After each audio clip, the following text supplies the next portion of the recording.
So I've been a bit off colour today, but I wanted to show you.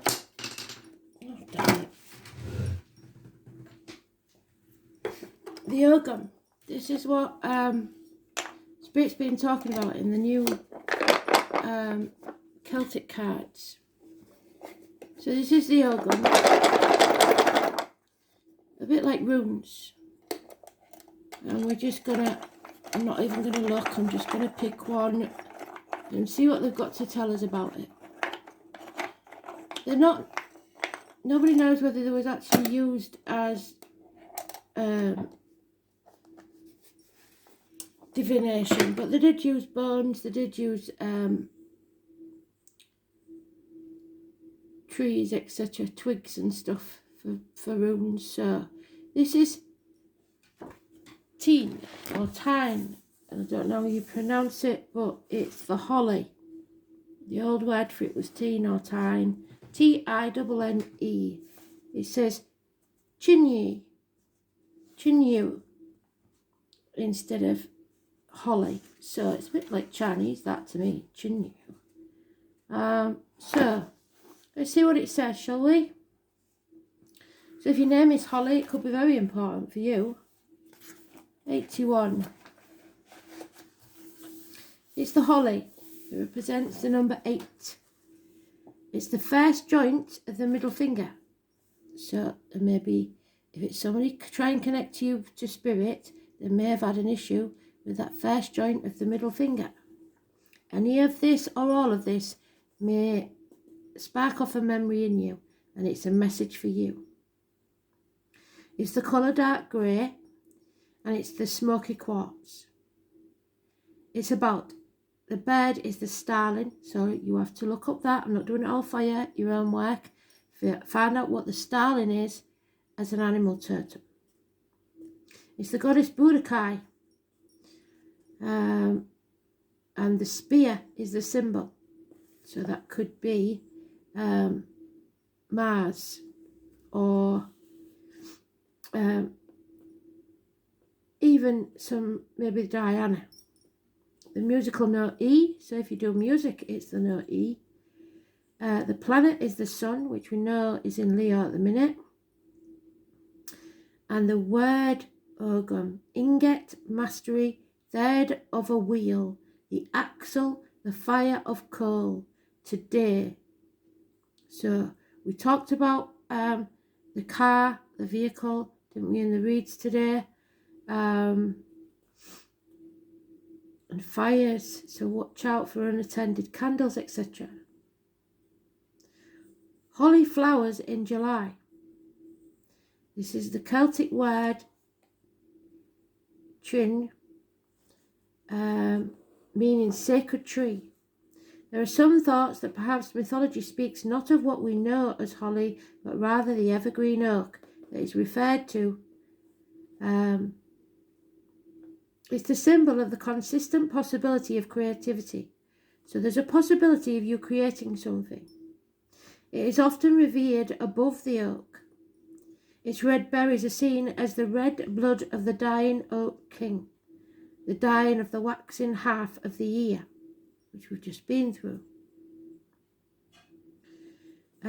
Magical planet, Mars element, fire, powers, protection, anti-lightning, luck and dream magic. Folklore says that when thrown at wild animals, it will make them lie down quietly and leave you alone. But it can also be a sign of revenge or vengeance taken for wrongs done to someone. It is also the perfect balance point. It is a force which will right a wrong. The holly is a sign of justice, so the number 11. It indicates directed balance and a capacity to unify both sides of a question. Its message is to be steadfast in adversity, remaining green and vital during the cold winter months, because we know that spring is when things will start to get better. Ablas has told us that. There is a need for more knowledge, So find out everything you can, research everything you can. But certainly the need to communicate your ideas in a well and efficient manner. So, it's a shrub. Many experts think it could have been originally the holm oak or the holly oak, an oak from the southern Europe. But it is the battle waging spear. So we may have to go to battle for something. There now comes a rapid change in energy of the year. We can see that suddenly the blossoming growth light of the sun has turned to vengeful destructive force, laying waste to the vegetation of the land. For once more the dying energy reasserts itself. Until now we have working in partnership, placing our energies towards growth, but now we become aware that we must reap and sow quickly as the heat of the sun bears down upon us before all is lost. We now have different needs, and we must direct our energy in other life-affirming ways. The sun now threatens our crops, weeds flourish, as do all other creatures of nature, creating a threat to the harvest, lest we fail to begin to take care of our needs. This conflict in the reversal of energies leads to a mythical battle that is known as the War Among Gods. The prime symbol of this battle for the harvest is the spear. It is said that whoever held it was certain of victory. Here it becomes a way of fighting fire with fire. So if you've got a battle on, treat them the way they treat you.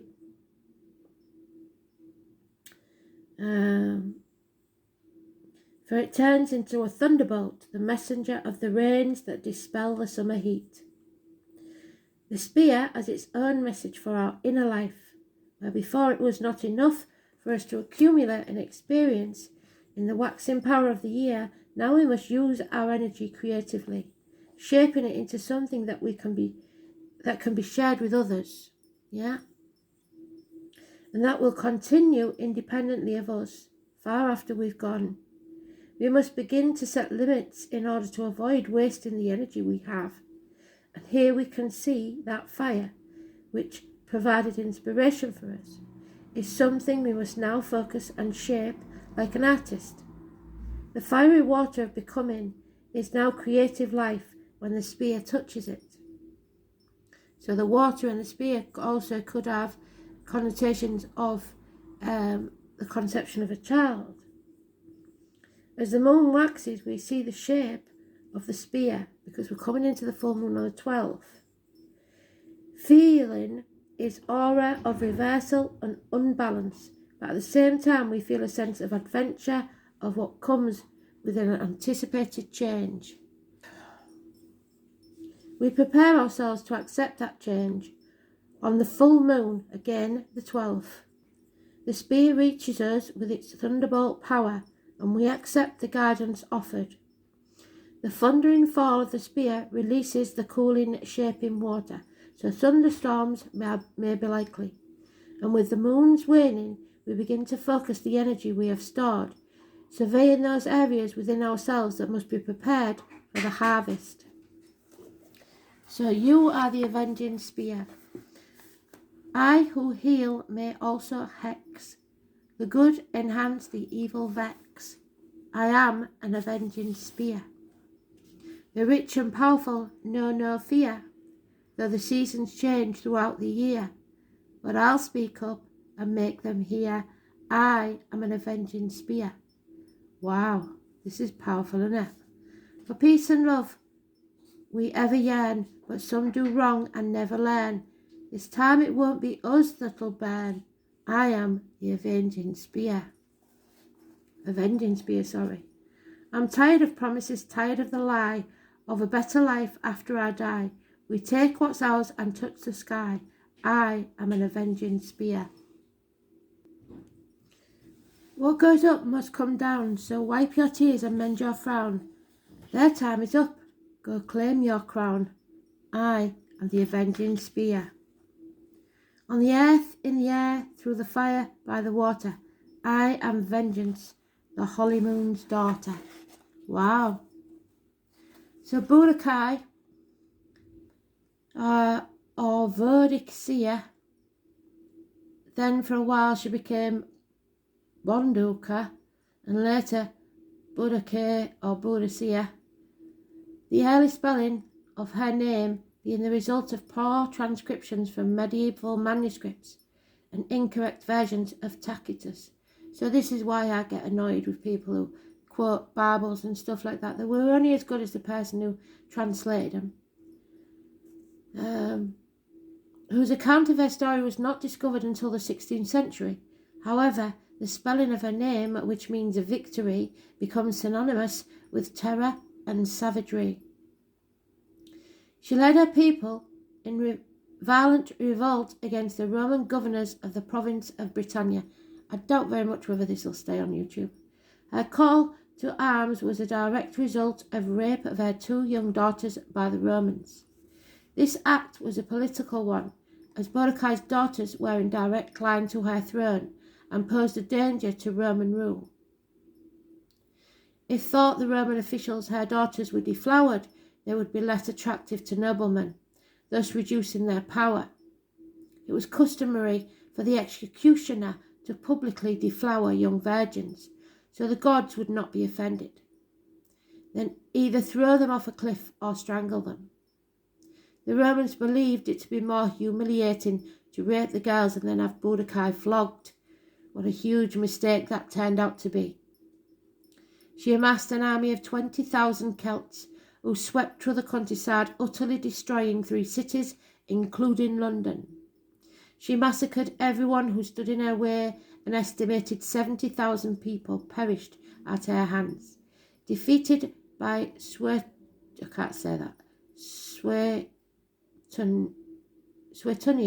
who called her the treacherous lioness, so the term of Leo. A year later, it is thought she took her own life so as not to be taken by the Romans. Budokai, Budokai, Budokai, Budokai. Deep in the night, in a quiet place, I hear her voice, I see her face. All in a dream, she was the warrior queen, brought to war by the pain of her daughters. She vowed revenge and promised to slaughter the enemy there. It was an honour affair. Fight the foe, sang the warrior queen. The lion looks proud in the shade of the tree, but the lioness hunts down the prey. The victor is she. Budokai, Budokai, across the lands her chariot sped, so Cancer, burning London, 20,000 dead.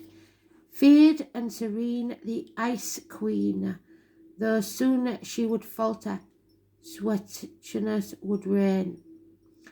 Forgotten victories all that remain, her voice they can hear, an echo from yesteryear. Fight the foe, sang the warrior queen. The lion looks proud in the shade of the tree, but the lioness hunts down the prey. The victor is she. Budokai, Budokai, Budokai, the warrior queen, the warrior queen. Deep in the night she took her own life, blessed with a smile and a tear.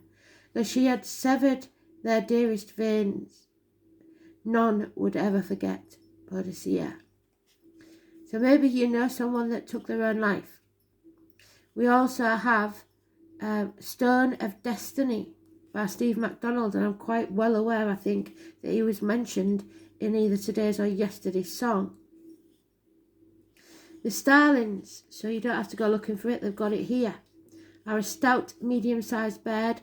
The glossy and is slightly smaller, less robust, with a strong, straight beak. Starlings have strong walking legs and feet. They are strong flyers. Glossy has quite a long tail, longer than its body length.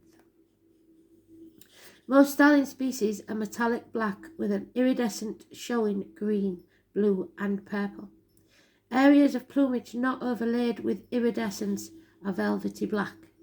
The superb starling has a breast bordered by thin white band, and the low breast and belly are chestnut. The eye is pale yellow The glossy starling is quite iridescent and all black with bright yellow eyes. Starlings have a big probing action that characterises all starling species of the world. They insert their beaks into cracks and crevices, the ground wherever, and pry.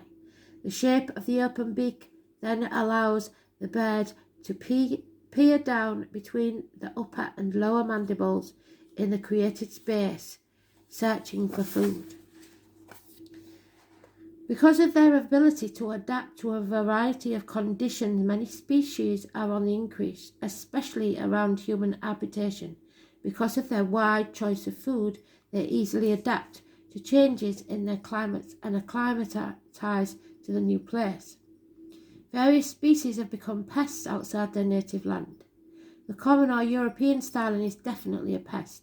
I disagree, I think they're lovely. This present pushes out native cavity nesters such as bluebirds and woodpeckers. Oh well. So, starlings begin their breeding cycle very early and claim an available cavity before the other birds that usually migrate to return in spring. Starlings usually do not possess their already occupied cavity, so if a diligent human can keep the starling nest material out of the cavity, a migratory species can claim it later on. So remember that. Starlings often congregate in large flocks to forage. The swirling flocks can be seen along stretches of highways in the winter, and they do make a fantastic spectacle if you've ever seen it.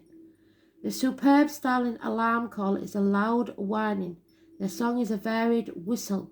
The glossy alarm is a loud raspy chirp, and the song is part musical and part reedy whistling.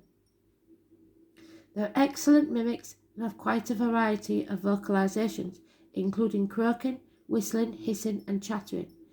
Mimics, so look for somebody that is mimicking you, often through their repertoire for their own amusement, and starlings often chortle quietly, almost inaudibly to themselves.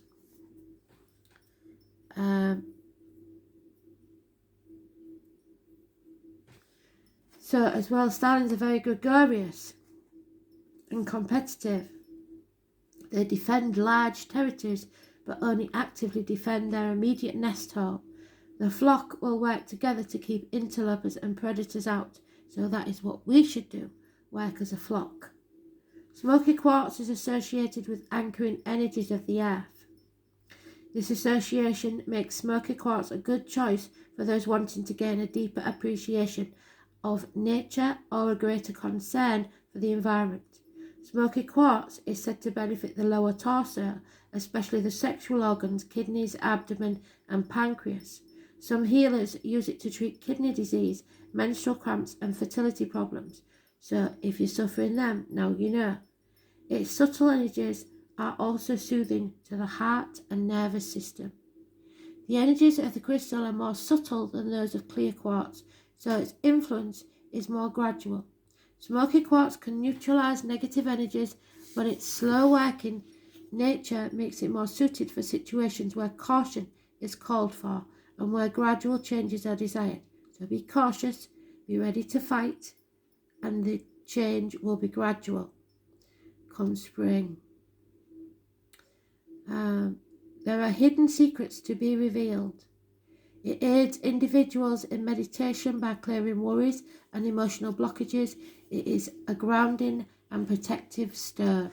Absolutely beautiful. So we shall do maybe one of them every now and again. I hope you like to let me know. Thanks for listening. Bye.